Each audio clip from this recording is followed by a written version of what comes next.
Bienvenue à tous sur notre chaîne YouTube. Alors moi c'est Kevin. And I'm Lydia, and together we are Kevin Kevin and and Lydia, Lydia, becoming a family.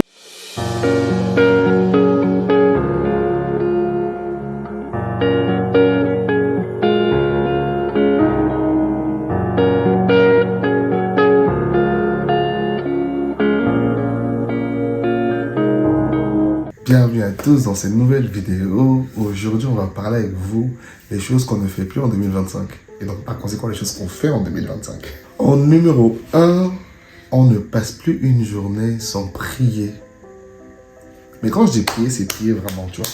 Parce qu'on prie dans tous les cas. La Bible dit prier sans cesse. Ouais. Mais en 2025, là, en fait, j'ai une révélation durant ce temps à part avec le Seigneur. C'est vraiment, il me parlait comment, moi j'ai un ami avec qui on est tout le temps au téléphone. Vu qu'on bosse tous les deux de la maison, c'est rare d'avoir des amis qui bossent de la maison 24h/24. Parce que moi j'ai plus de collègues et tout.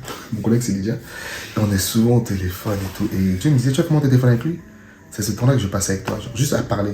Parce que tu vois, quand on dit prière, les gens s'attendent à ce que tu te mets dans une pièce, intercéder, demander. Non, non, non. En 2025, là, Dieu veut que tu parles avec lui, pour communier ensemble. Comme ton ami, comme tu es avec ton meilleur ami, tu vas le voir pour parler. Pas pour demander, hein, parce que c'est fatigant que quelqu'un vienne te voir pour te demander, tout le temps te demander. Si tu as un ami qui t'appelle que pour te demander, tu vas fuir. Tu vas voir son numéro, tu vas plus décrocher. En 2025, on va pas seulement aller voir Dieu pour lui demander des choses. On va aller voir Dieu pour voir sa face. That's a word. That's a word. I hope you catch that word. That's your word for 2025.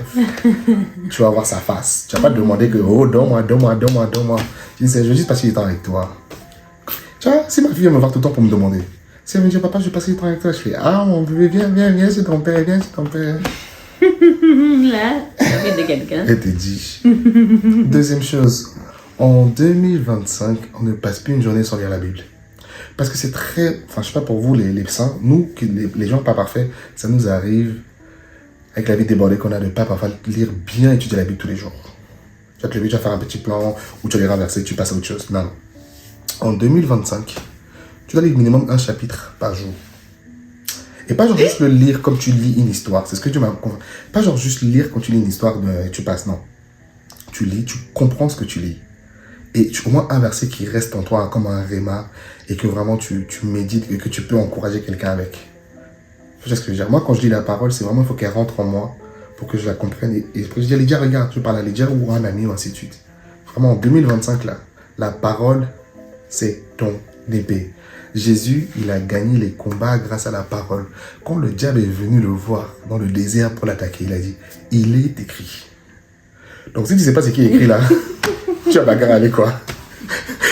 Tu vas prendre que des punchs. Donc si tu veux puncher, mon gars, lis ta parole. Et je disais la Bible, qui a été écrite il y a plus de 2000 ans. Elle est tellement accurate. Genre l'autre jour, je parlais avec un ami, on parlait sur... Je parle beaucoup, hein, puis déjà dans on parlait sur un verset, et je me disais, c'est tellement accurate, genre c'est tellement approprié à notre siècle aujourd'hui. Parfois j'ai vu, je suis en mode, wow, dinguerie! Je sais pas comment les pasteurs disaient, les pasteurs Je suis comme quoi. les pasteurs disaient, oh, quand j'étudie la Bible, oh là là, c'est trop fun. Mais franchement, en fait, quand tu lis la Bible, tu te rends compte à quel point Dieu il a donné toutes les informations, comment gérer nos amitiés, gérer nos relations. À un moment, je lisais un verset qui disait que un gars qui... Laissez-moi pas... Tu là, non, ça m'a tué. En gros, il y avait un verset qui disait que celui qui pardonne à ses amis, genre en gros, si tu pardonnes à tes amis, genre, les gens vont t'aimer, mais si t'es celui qui rabâche les mêmes choses à chaque fois, les gens vont te fuir. Moi, j'ai dit, parce que tu vois, des personnes qui vont, tu vas demander pardon une fois. Ils vont te dire, je te pardonne. Mais après, ils te rappellent les mêmes choses, tu vas les fuir. En fait, la Bible, elle te parle, en t'as l'impression que, tu vois, c'est pour nos problématiques aujourd'hui. Bref, attends-toi, les gars, je suis trop excité. C'est une bonne chose, hein. C'est pas une mauvaise chose que tu es si excité par rapport à la Bible, les prières, un vrai homme de Dieu. En plus, c'est ça, hein. Amen.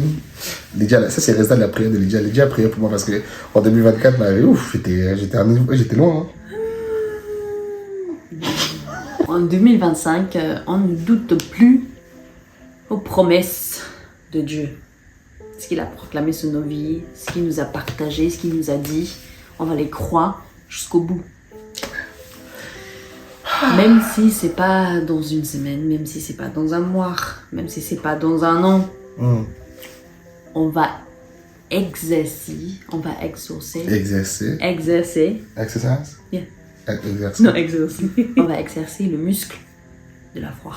C'est super important parce que, je sais plus dans les versets, il faut que je trouve le passage, que en gros, si tu dis que si tu doutes, t'es comme un vent que, c'est comme une vague que le vent t'abaisse de gauche à droite, et cela, Saint Jacques, et cela, je retrouve le passage, et ceux-là, en vrai, ils ne verront rien de la part de Dieu, en gros. Ceux qui doutent, il faut surtout pas douter.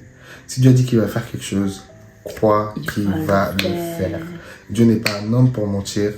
Il y a un passage dans la Bible, j'aime trop, qui dit que Dieu, le Seigneur, il a une robe, et une longue robe. En fait, à l'époque, plus ta robe était longue, plus t'as montré que t'avais jamais perdu de combat. Et la robe du Seigneur, elle était tellement longue, ça prouvait qu'il a jamais perdu de combat. Si Dieu n'a jamais perdu un combat, tu crois que c'est ton combat à toi qui va perdre. Il va pas gâcher sa réputation d'homme parfait pour toi. Donc, dans tous les cas, Dieu va le faire. Donc, en 2025, on ne doute plus de la promesse de Dieu. En 2025 aussi, on ne se compare plus. C'est les couples mariés. Les femmes, c'est tellement difficile avec les réseaux sociaux. On ne compare plus sa femme. Comment on va faire ça aujourd'hui? Je suis pas pasteur, mais on ne compare plus sa femme. Amen. On ne compare plus sa femme aux femmes d'Internet, aux voisines, aux femmes de l'église. On ne compare plus son mari au mari d'Internet, au mari des gens de l'église. On ne compare plus son mariage au mariage du voisin, son mariage au mariage de ses parents. Il y a fait de comparaison. La comparaison, c'est le vol de la joie. De toute façon, personne n'est parfait. Vraiment. Vous voyez la vie des gens, vous ne savez pas que les gens peut-être sont en train de divorcer. Là, vous pensez que leur mariage est parfait. Pour dire que concentre-toi sur ton herbe à toi. Cultive ton terrain. Cultive ton terrain. Cultive ton terrain. Assure-toi qu'il n'y a pas de mauvaise herbe là. Au lieu de te concentrer là-bas. Bon, tu as quelque chose à nous dire par rapport aux relations? Par rapport à quoi? Les relations. Ouh là là, en 2025, c'est fini les relations toxiques. Oh, ok, bah c'était prêche. En 2025, c'est fini les relations toxiques parce qu'en fait, au final, tu détruis ton cœur. J'ai eu une révélation en 2024 qu'avait dit garde ton cœur. Dieu nous donne cette responsabilité à nous de garder notre cœur. Ah, c'est ça. Hein. C'est pas Dieu, hein, c'est toi. Donc quand ton cœur est brisé, c'est toi qui as donné ça à n'importe qui. Et moi, j'étais victime de ça, de donner mon cœur, après on te brise. Ah, mais c'est ça. Mais non, on a tous été victimes de ça. C'est vrai. Donc c'est au quotidien d'être responsable, c'est-à-dire donne pas ton cœur à n'importe qui. En amical, en amour, pour pas être blessé. C'est ça. Mais demande à Dieu de donner le discernement pour donner les bons gens autour de toi, pour t'aider en 2025 à pas avoir de relations toxiques, à avoir des relations saines qui vont t'aider à grandir. Même si la Bible dit d'aimer ses ennemis, hein, donc tu dois aimer les gens qui te font même du mal. Mais tu peux aimer, ça ne veut pas dire que tu dois marcher dans la vie avec eux. Hein. C'est ça. En 2025 aussi, tu ne te dénigres plus et tu n'espères que les gens te parlent des paroles de mort sur toi. Aïe, c'est-à-dire, souvent on aime souvent dire « Oh, je suis bête. Oh, je n'arriverai à rien. Oh, je suis moche. Oh, je suis gros. Oh, je suis ceci. Ou je ne serai pas. Ou je ne suis pas ça. Ou je ne... » En 2025, là, c'est fini. Tu vas déclarer que tu as la tête dans la queue. Tu es un leader et non... Tu es capable. Car Jésus est avec toi. Tu puis tout par Christ qui te fortifie. Amen, prêche. C'est dans le bâton, là. Tu es en feu. Non, blague à part. Non, blague à part. On est souvent les premiers gens à détruire l'œuvre de Dieu dans nos vies. Parce que tu détruis avec ta bouche. Je dis souvent à ma femme, quand on n'a rien de bon à dire, taisons-nous. Fermons la bouche. Quand tu doutes, hein, tais-toi. Parce que je dis, non, mais ça va pas se faire. Un exemple. C'est ce qu'on va déclarer avec la bouche, là. Un exemple. On va être vulnérable. On va être vulnérable. Okay, quand je vois tous les kilos que je dois perdre, je dis, flemme. Je vais jamais y arriver. Je vais jamais arriver. Je dis, autant rester voir. Je dis, non. Je vais y arriver. D'ici la fin de l'année, là, Kevin sera enfin mince. Hey, tu vas être unrecognizable. On va plus le reconnaître. Tout le gras là sera parti. Non, mais tu vois, c'est un exemple que je te donne comme ça, mais parce que inconsciemment, quand les choses paraissent compliquées, on a l'impression qu'on ne peut pas faire. La Bible dit qu'il faut la foi d'une taille d'une graine de moutarde. Et ça, c'est quoi? Et ça peut déplacer une montagne. Et c'est petit. Donc, en gros, j'ai pas besoin de beaucoup de foi, j'ai besoin d'avoir un peu de foi. Donc, toi qui nous regardes, tu as besoin d'avoir un tout petit peu de foi. Et c'est tout ce dont tu as besoin pour arriver. J'espère que ça va être quelqu'un. Enfin, en 2025, pour les célibataires, ne vous donnez pas gratuitement aux gens. Ton corps, c'est le temple du Saint-Esprit. Tu as de la valeur aux yeux de Dieu. Tu es l'enfant, tu as été payé un prix. Donc ne te donne pas gratuitement. Tu te dis peut-être que non, si je ne fais pas, il ne va pas. Si le partenaire que tu as pour toi va honorer et va attendre le mariage. Donc arrêtez de dire qu'il faut que je te l'occupe. Arrêtez de vous compromettre pour des relations. Cherchez le royaume de Dieu et sa justice et toutes choses vous seront données par-dessus. En tout cas, j'espère que ce genre de vidéo vous encourage. Dites-nous dans les commentaires quelles sont les choses que vous, en 2025, vous avez décidé de plus faire et de faire.